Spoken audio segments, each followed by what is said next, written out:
theater secrets. So what do you say? I'm very excited about this next panel. Are you ready to introduce them? Yeah. Let's hear it.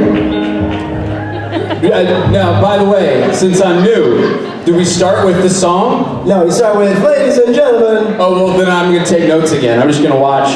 Okay, so take notes. You go, are you ready for Kim Rose, Briana Buckmaster, and Lisa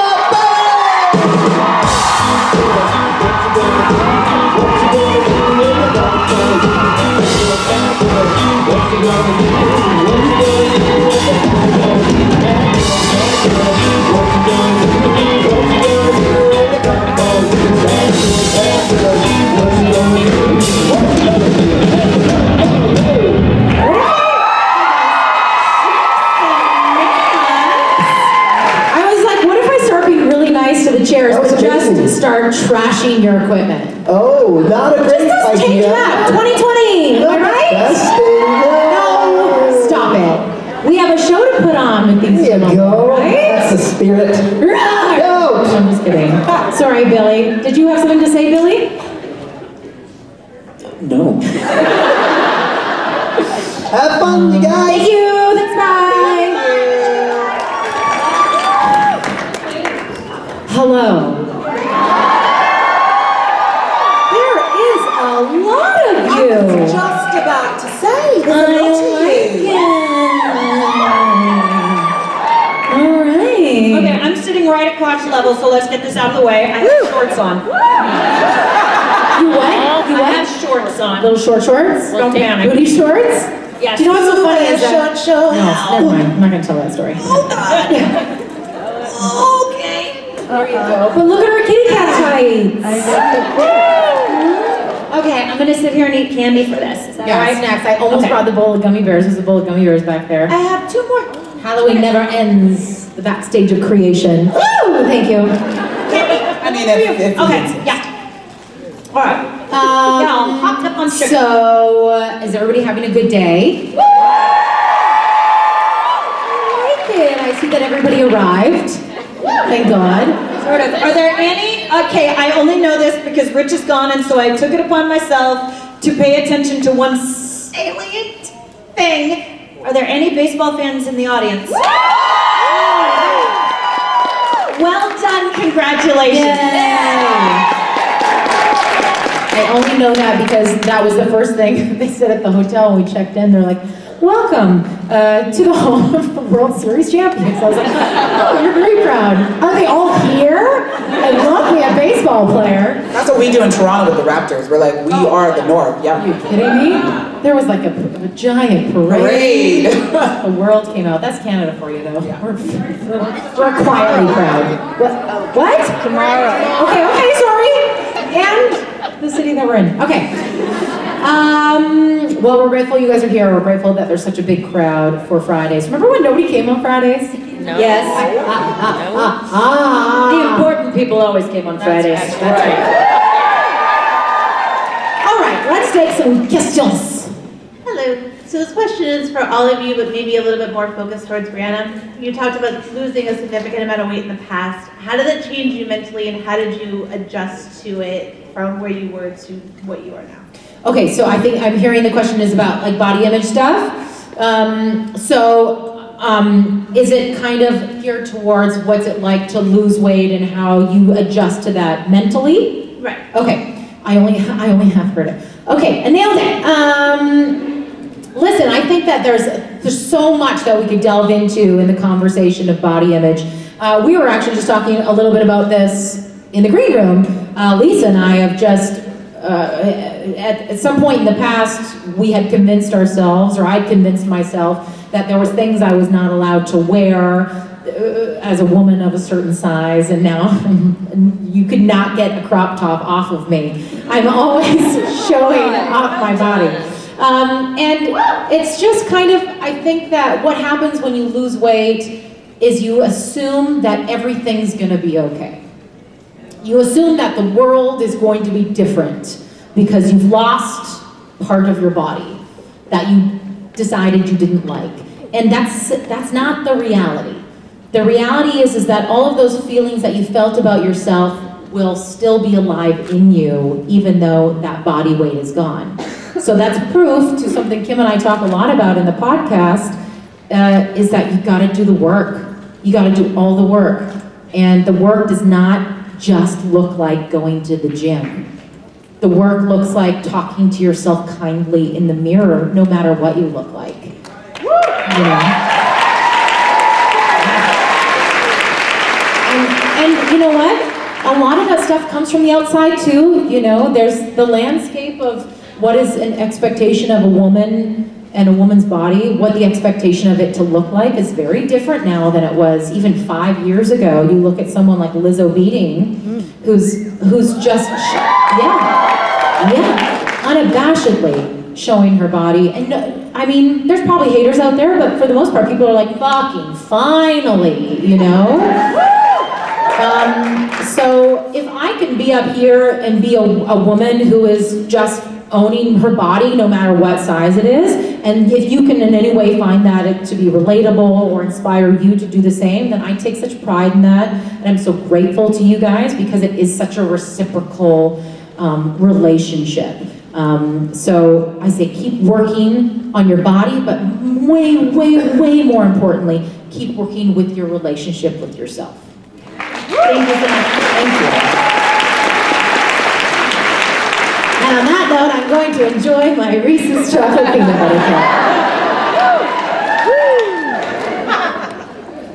Hi there, how are you ladies doing today? Great. Okay, I asked the gentleman this, so I'm going to ask, this is mainly for Ms. Buckmaster and Ms. Rhodes, but Ms. Berry, please answer. So the British Men of Letters, hot British Men of Letters get together with the two hottest sheriffs, Wayward sisters, add a little death in there if we want. What do you think's going to happen?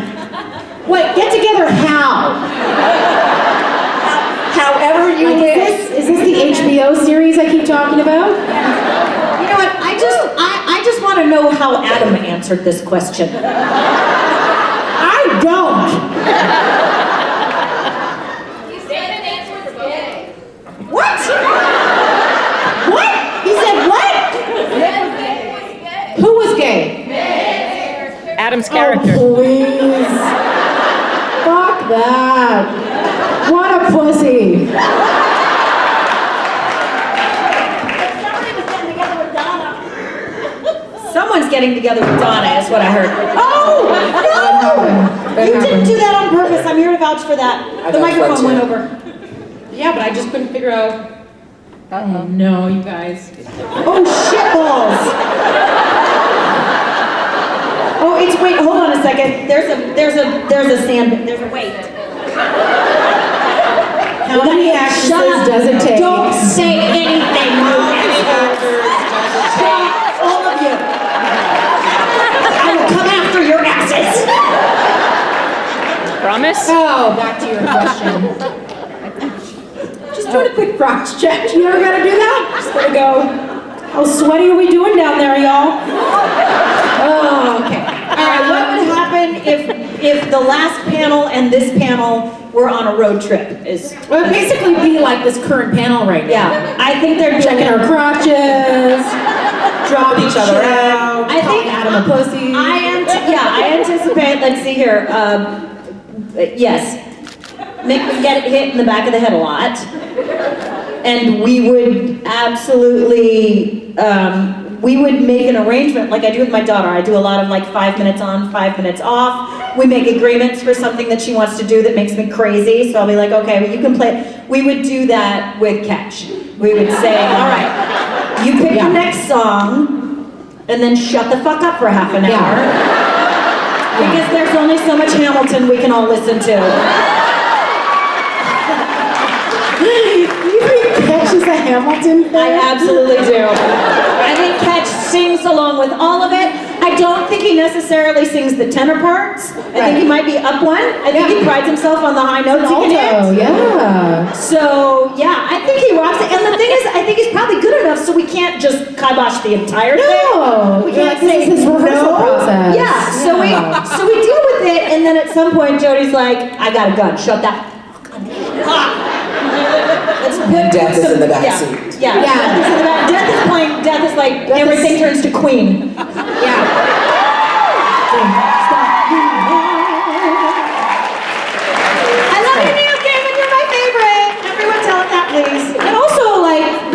I actually think that would be a really good episode. Not against that episode. I love both of those actors. They're so much fun. Thank you. Thank you.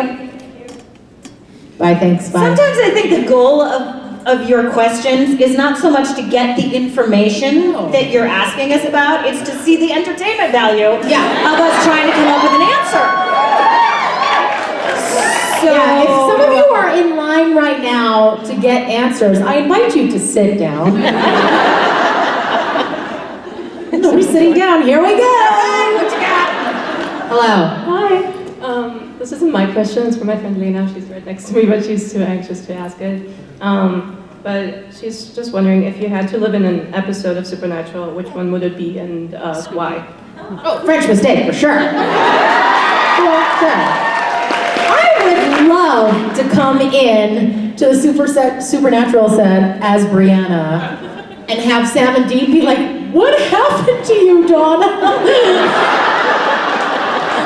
That would be very, very funny. You're next. No, I mean, that's a good one. I can't remember the title, but you guys have met me. I want the one where Dean can talk to the dogs. Oh, yes, yes. Dog Dean Day. Yeah, Dog Dean Day. Dog Dean. I'm fond of dogs. Thank you. Thank you.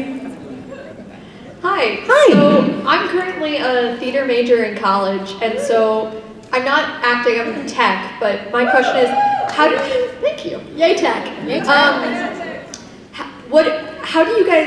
How did you guys deal with the fear of going into an industry that you know is very unreliable and just like being worried about actually having a successful future and making a living wage? Because I'd like to Any day actually now. do I was that. just gonna say, I was like, how did we deal with that? I eat Reese's When we peanut butter have, we'll cups. let you know. I wear ridiculous Oh ties. my God, I'd say like 50% of Kim and I's conversation is, what are we gonna do?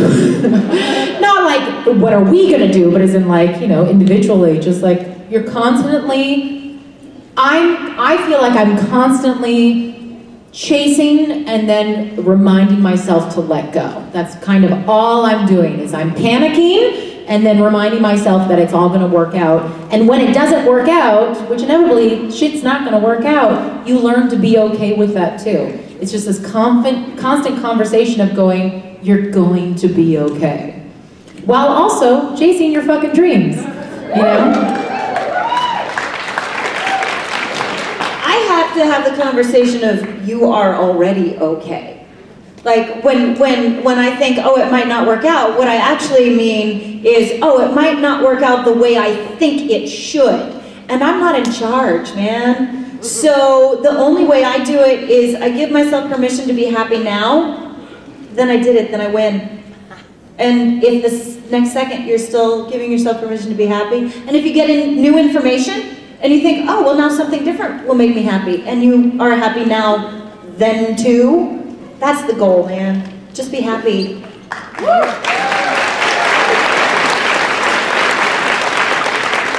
I'm gonna steal your answer from just amazing shit you say. Fears are not facts. And I'll leave it at that.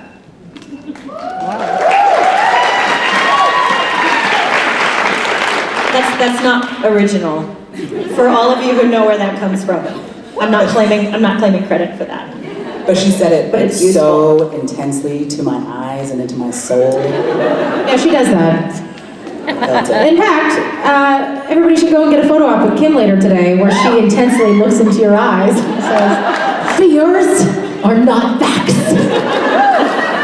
Hang it on your wall. It's like a little inspirational poster. I'm gonna make you famous, Rhodes. Okay, hello. Hi, so I wanted to ask, you guys recently celebrated the... Catch her. Oh, sorry, the Reese's is kicking in. Okay, yes. Since I got such a good look at them, I like your boots, by the way. Thank you. But, The red boots, they have their own Instagram profile. No, I'm just kidding. but you guys recently celebrated the first year anniversary of the Wayward podcast. We all did it together. So, And by celebrated, mean actually we had two big huge plans, neither of which we keep scrapping our plans. Keep scrapping, but something's gonna happen, we promise. Well, I wanted to ask, how have your feelings about it and your experiences recording the episodes changed over that year? Like, how has it changed and evolved? Oh, yeah, okay, so my first response, well, it wasn't my first response. B came to me and she's like, okay, I have an idea, don't answer now. Which always means my initial answer is probably gonna be, no. I don't wanna. And that was my initial response, was that sounds hard and I don't want to. I don't want to. It sounds really, really hard. My response now is that all of the stuff that I was scared to do, I actually completely geek out on. I am the one who edits. Briana keeps going, you can send them to me. Now they're mine! I'm the one who knows how to find hold music. That is my job. Oh, that's true. I could edit it, but I could not find cool hold music. So I would say it's not as hard as I thought it was going to be, and it's a lot more fun than I was hoping it would be. So that's how I've shifted with it. What's the great thing about the podcast for me, and what I thought would be the great thing for Kim, and she can reflect on her experience, but after the show didn't get picked up,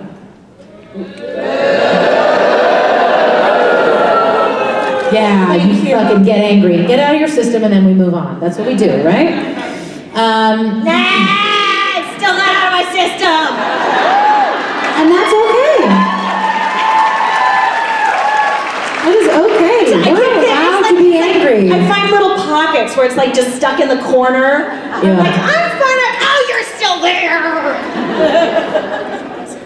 But so when you get contracted for a show, is a pilot, you get contracted for a certain amount of time because then they try to do things after. If it doesn't get picked up by a network, they try to go to another network, or they want to hang on to you for something, whatever. So we were under contract until July, and I remember the convention. It was in Chicago last year, and I sat Kim down in a very quiet room. And I was like, I'm gonna suggest things to you. And I said, I don't want you to answer right now. But basically I was like, look, we have something. And I mean the communal we. I said, we as a group, as the Wayward movement, have something that is unique and is important.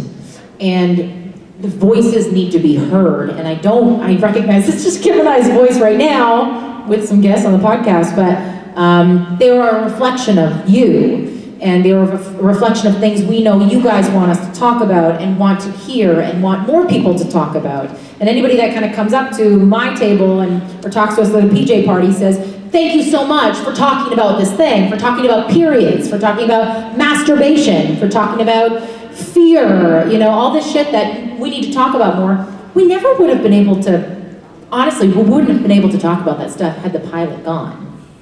They're very specific about what you're allowed to publicly say. It wouldn't like me talking about how I get off 3 times a night.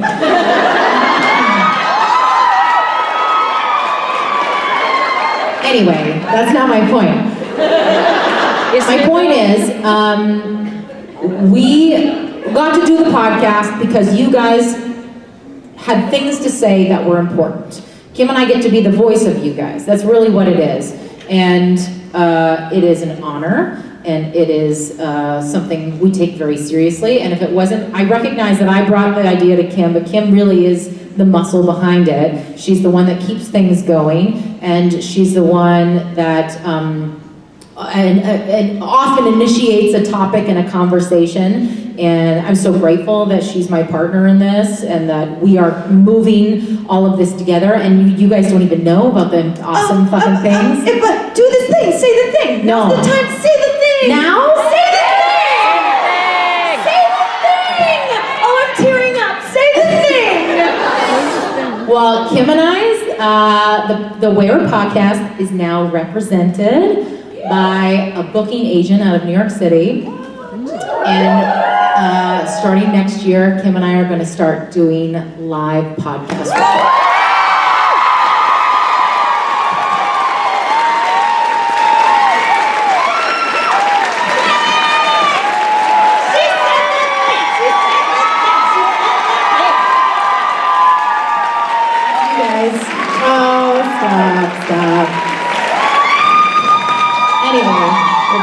excited. We're so excited.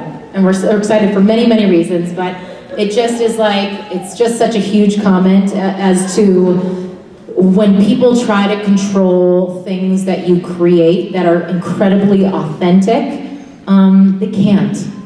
They can't. And this group, this room is a testament to that. Okay? So we shall live on forever. In your ears, in your office cubicles, in your cars. And possibly when you're trying to figure out how a vibrator works. Yes, yeah. I don't know, you know how I feel about those. I'm like, meh. Okay, so that's that. Thank you. Thank you. Thank you. Hi. Hi. So, one, big fan. Thank you. And two, this is a question to all of you. Love it. So, what is your, basically like, what is it? Yeah. The most memorable part in your entire careers? Good one. I think it's probably supernatural related. I have a few of them, and that I feel very grateful not because they're so great, because I think booking a role in Supernatural was inherently better than booking a role straight out of theater school, but they felt the same. You know, because your bubble of experience is smaller when you're younger. I auditioned for the role of Rizzo in Grease straight out of school, and I didn't get it, and I was so sad, and I was so sad, and I remember rehearsing a separate show with a bunch of the actors who were in the big show Grease, and I was so sad, and I was so happy for them, but just sad that I didn't get the part. And then they were in rehearsals for Grease, and I got a phone call saying the woman who was cast as Rizzo hurt herself. Are you available? So I ended up getting the part. I was the youngest person in the cast, and I ended up getting the part like halfway through the rehearsal period. So you never fucking know! Also related to that, and then I'll shut up, I promise. Supernatural, I had just been working in television auditioning for television for a few months. I got an audition for a role in Supernatural for nurse number 2. And I didn't get it, and I was so sad. And the next audition was for Sheriff Donna. So you never know. If I had gotten nurse number 2, I wouldn't have even been able to audition for Sheriff Donna. So thank God, thank God.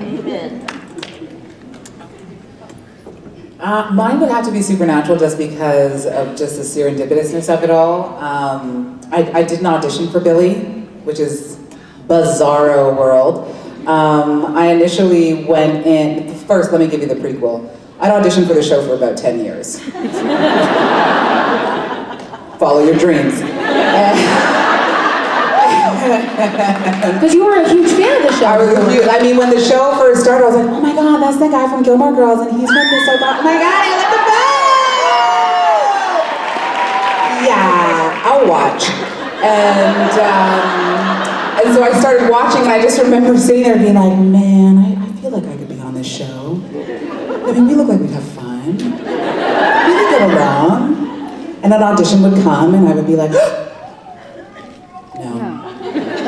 But then I'd see who'd get it, and I'd be like, oh, they're so perfect, and they're amazing. That makes a lot of sense. And that happened for about 10 years. And then one year I found myself living in Vancouver, and I got to go into the room and audition for Jensen and Phil Srishi, one of the executive producers, which I did not know that they were gonna be there. I thought it was just gonna be a casting director, and I was just gonna put myself on tape. And there was 2 rows of women lined up waiting to audition. And Jensen was running late because he was filming. And the minute he walked into the room, everybody was just like, it was like, cue the sigh. It was so amazing. And I just sat there being like, okay, Lisa, you gotta get used to this. You gotta get used to this. You gotta be totally chill, just relax. They're gonna call your name and just be present, just be present, just be, hey, wake up. There you go. There you go. You're back. See how that works? Lisa, yeah, I'm ready. Yeah, okay. And so I go into the audition room and I do my first scene, and it was for one of the witches for the Mega Coven with Ruth. And I was like, ooh, this is gonna be good. I like it, yeah. And I went in and I was all strong and I was like, don't fuck with me, yo. And then Jensen was like, see, you got this whole like, don't fuck with me, yo vibe. And really, what we want is a like, oh, don't fuck with me vibe. And I was like, oh, okay, yeah. Fuck, should have come in softer. Jesus, Lisa, get it together. And so I went in, I did the note, and I was like really happy, and Jensen and Phil were really happy, and I left, and I called my girlfriend, and I was like, oh my God, I just worked with Jensen! And I swear to God, we celebrated like I got the part. Like we really, to me that was enough. I was like, I was in the room with him, I did my scene, he gave me a note, which is technically working with someone. And as I technically worked with him, I say we go have pizza and cake, okay? Okay? It was so real. And at my friend's job where she was working, there was like a big cardboard cutouts of Jensen and Jared. So it was so real. The fangirling was so real. And then I got a call saying you didn't get the part, and I was like, I'm used to this, it's okay. And they're like, but there's this other character that they were thinking you actually might be quite good for. And they haven't released the breakdown, but they liked what you were able to bring and thought you would fit really well with it. And then they'd asked my managers if I sang, and so we sent them off something of me singing, and then they were like, okay, so the character's name is Billy, we need her to be able to sing a little bit, and it's just one scene. And I'm like, are you kidding me? I feel like a fan who won a walk-on role. So I was just totally down for it, whatever it is that they wanted. And because of that, and like not many roles kind of unfold like that. Usually there's an audition process and there's a waiting game, but this was, we've actually already been writing something and we were waiting for the person to come in who was it. And even though I was doing a different audition, they were like, well, that character we know we're gonna kill by the end of the episode, and we don't want to kill you right away. And so I was like, okay. I didn't know what they were talking about with this right away, but you know, eventually I was gonna get mine. I was gonna get mine no matter what. But yeah, so I would say Supernatural because I don't have a story like that for anything else that I have ever. It's a good story. I've never heard that story. It's a good story.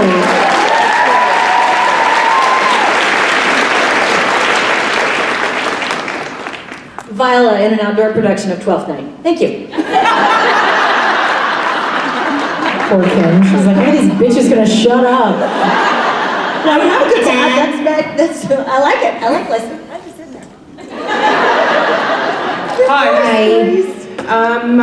First of all, I wanted to thank you for speaking up about mental health and body image. I think it's very important for public figures to share thoughts about those issues. And I had a question for the three of you. How did you deal with the public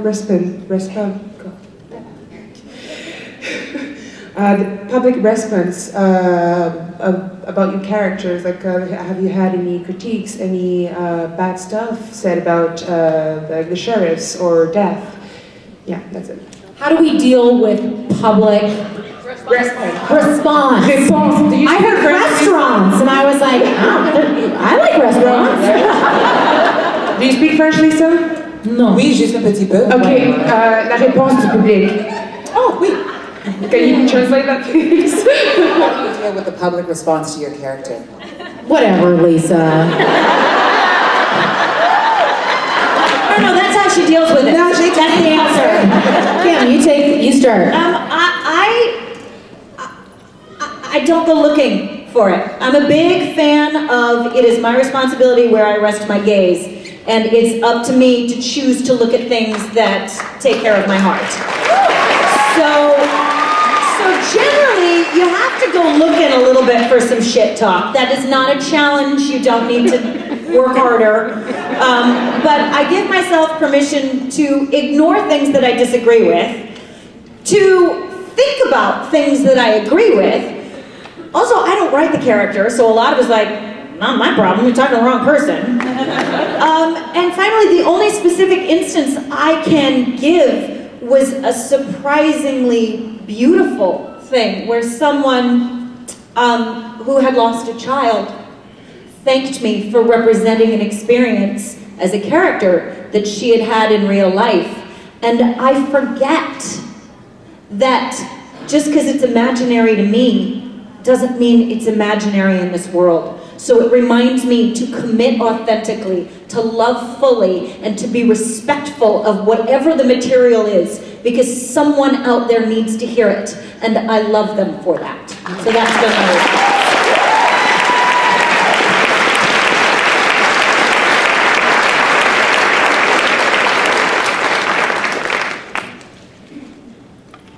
I'm done. Right on. And scene. Right on. Oh, this is you, Kim. I'm done. You're a fucking 16-year-old. Feels, blah, blah, blah, feels. I love you.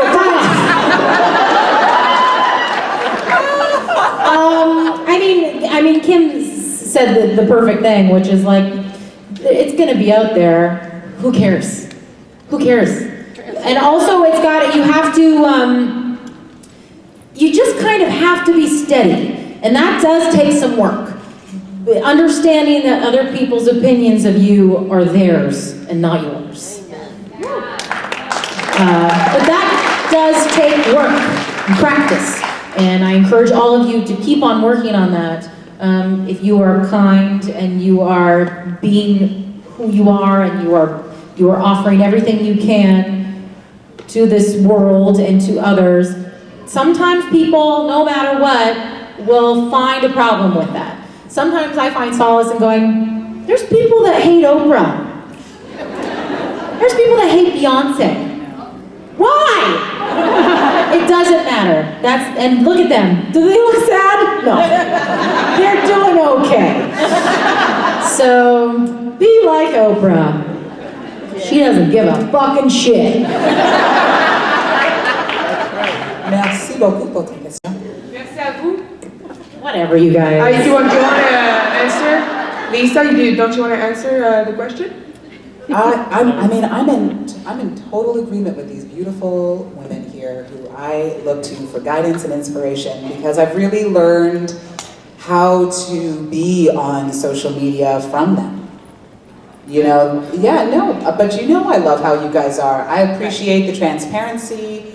I appreciate the level of vulnerability you're willing to share with the fans and just anybody who might, because there are a lot of times people, they're like, I didn't even know you were on a show. I just started following you because of the messages. I use the hashtag mindfulness, hashtag bliss, and they're like, found ya! No idea about Supernatural. And so they really have been really great examples of how to be, how to encourage, how to support, and I've taken a lot of lead from them, and I think they're pros, and they do it in a really beautiful, respectful, open, vulnerable, goddess-like way. Well said, the three of you. Merci beaucoup. Merci beaucoup. I just need to point out that it is unnerving how much of a missing persons photo Jason Manns looks like in the background. It looks like the largest milk carton in the world. It's the same. Have you seen this man? just robbed a convenience store. Close, he looks like Chuck. Poor guy. But it's like, Probably forced to. yeah, exactly. He looks sad, angry, and a little scared. Anywho. It's very judgy. Hello. Hello. It is in First that of all, picture. Kim, I really like your tights or stockings. Yes. Pussy tight forever. Also, this question's for all three of you. What are your guys' favorite characteristics of your characters? Favorite characteristics of our characters. I like that Donna is flawed. I love that she has not quite figured out what her place is in the world and still chooses to see the good in people no matter what.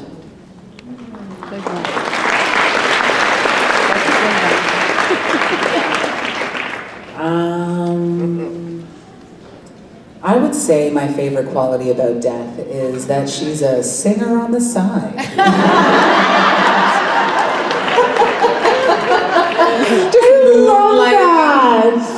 Just wherever she can get it in. She has hobbies. Singer on the Interests. She does. I love that just little fact about her.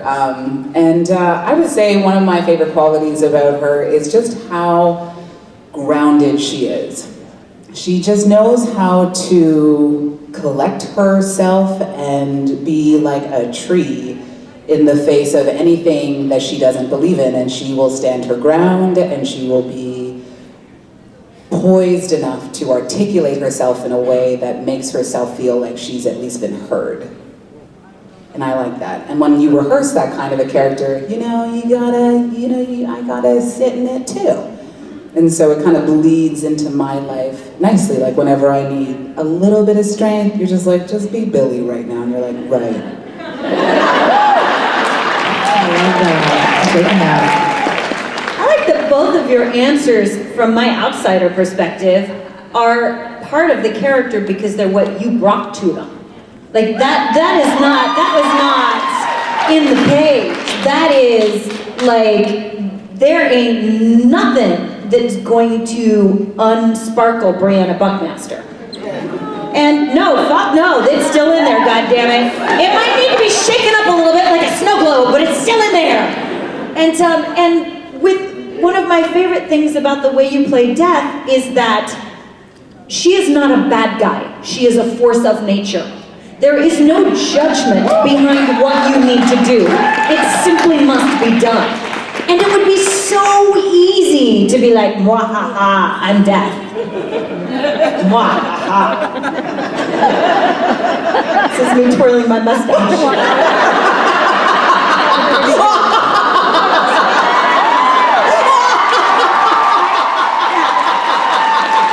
Hey, dude. Right? Yeah. Save it for the gag reel, Barry. And to vaguely answer your question, I love about Jodie the fact that she has been kicked in the face so many fucking times, and she's still like, this is gonna hurt. All right.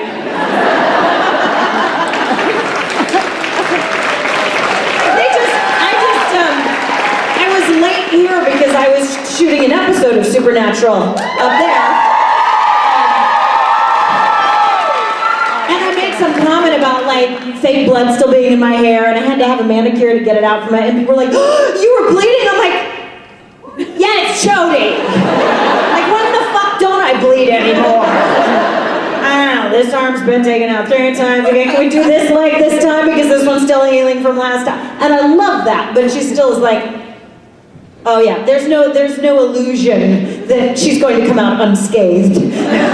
Ever. All right, bring the Band-Aids. Best reason. Thank you. Thank you. Hello. Hi, I just want to say y'all are super awesome, badass females. Y'all are great. And what my lovely friend here would like to know, whether it be legal or illegal, what would each of you do for a Klondike bar? What would we do for a Klondike bar? Have you met me? I am all about sugar, so there's really no limit. It's a real addiction. What would you do for a Klondike bar? What would you do for a Klondike bar? Listen.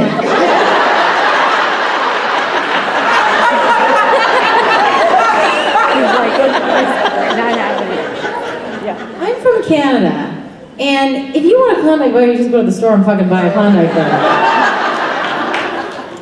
I feel like if somebody made me do something, I'd be like, well, fuck you, I'm just gonna have an Oreo sandwich then. Don't you tell me what I can eat and can't eat. Give me that fucking Klondike bar. Go fuck yourself, man. Because you know what to do if it's not giving it to you. That's what I would do. Do you have a Klondike bar? I think that's where I was gonna go.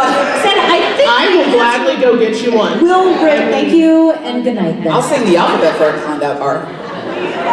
Sing the alphabet? Sing the alphabet for That's a simple thing. That's a simple. You're going to have so much ice cream in another hour. Sing the alphabet. Every photo op. Sing the alphabet. Someone's gonna bring you ice cream. Sing the alphabet. I like What did I puppies. do? Sing the alphabet. A, B, C, D, E, F, G, H, I, J, K, L, M, N, O, P, Q, R, S, T, U, V, W, X, Y, and Z. Now I know my ABCs, won't you come and sing with me? I did not expect to do that today. I would like 10% of your Klondike bar. There you go. Kim's the Klondike bar manager. So that's what I do. I would get other She wants a whole Klondike bar, nothing. Thank you. I can go get it now. Thank you, please do. Bless you, bless you. Hurry up, our panel's The almost big done. ones, Hurry up. big ones. I know Halloween was here and the little ones, but I mean the big. Hello. Hi. So this question is for all of you. If your characters were to make an appearance in season 15, what do you think might happen with them? Well, I can't answer because I was just there. I already know. And they could still get me in trouble if I tell you. I don't know. I've not been pinned for an episode. So I'm gonna fucking make my dreams come true. No, I don't know. In my heart of hearts, it would be my dream to do a musical episode. But they've said a number of times that they don't sing on Supernatural, which is totally fair. Go on with you! Yeah, not other people, but Sam and Dean don't sing, which is fair. They always want to shack Donna up with somebody. I feel like in every episode there's like a conversation about her in a relationship with somebody. So I'd like her to shack up with Jody.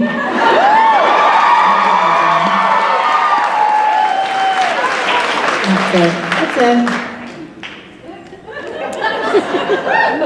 Well, see, and I was like, I would have this like little dream of just like death at a cabaret, you know, just killing people softly with her song. It writes itself. Really. Thank you. Thank you. Hi, I'm Jody. Hello, Jody. So this one's for Liar. Kim. I could show ID. This one's for Kim because while we were in line last night for registration, you made a very interesting tweet. I had to check to see how you're doing since apparently you were awake 32 hours last night. 39! 39 straight hours! Look at her. Look at her. I love puppies! Get the Klondike bar! Where's the Klondike bar? I'm so fine! I don't know who I am! Thanks a lot. Thanks a lot, Jody. So yes, what was your question?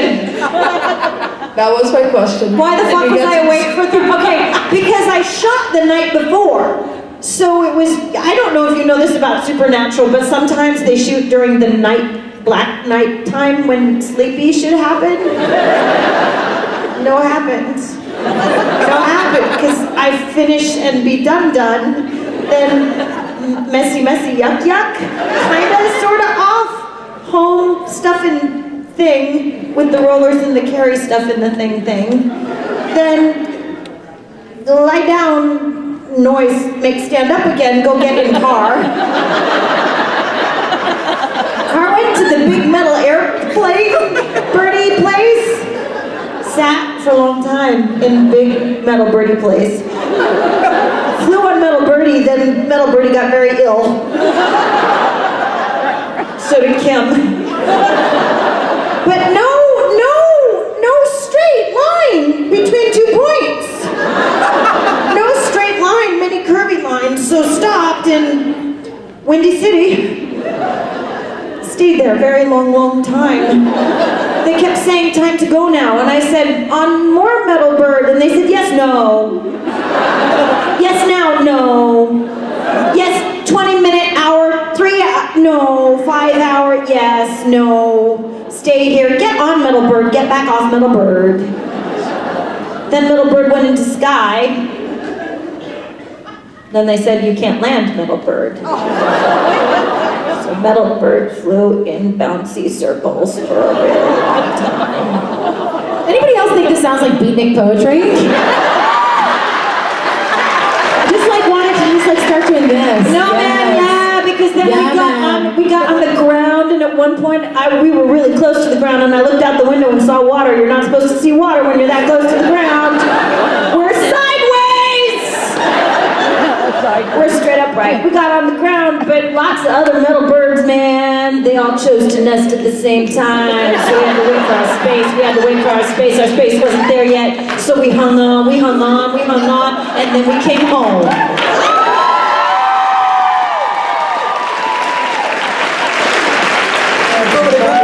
I love that. Amazing. And that's why I should never do a panel when I'm fucking exhausted. Or always disagree. do a panel. Thank you. Well, that was the most amazing thing ever, and we're glad to have you finally, after a very long day, and go get some sleep. Thank you. Thank you. And thank you to everyone who was willing to let the PJ party be postponed. Thank you. We will provide some exciting. Oh, hi! Speaking of excitement at a PJ party, hi. Hi. Is it time to go, or can we take one more question? Let's take one more question. Let's take one more question. Okay. Hi. I just want to say you guys all rock. Kim, I want to say that I love your character on Supernatural, but you are such a good actress that on Criminal Minds, I hated you. Thank you. And Bree, can we get just one Donna, you betcha? No. Oh, you betcha. You guys are fucking suckers. What a bunch of suckers. I'm like Ricky Gervais for extras. Do you remember? Nobody knows. Never mind. Look it up. Check it out. I know that. Good. Okay, great. We did it. Guys, good job as always. Great way to end the day on Friday. Really quick. We have been talking briefly about Jason Mann's terrifying picture in the back. Have you seen that picture? You're Which very one, where? judgy. Look at how mad you are at all of Really us. is. I'm less mad, more judgmental. See? Anyway, I'm glad you're not like that in real life. Let's take that picture down as soon as possible. So sell it. No, just put it in our bedroom. I have one already. Ladies and gentlemen, Briana Buckmaster, Lisa Berry, and Kim Rowe. What you gonna do? What you gonna do? What you gonna do? Bad girl, bad girl. What you gonna do? What you gonna do? What you gonna do? Bad girl, bad girl.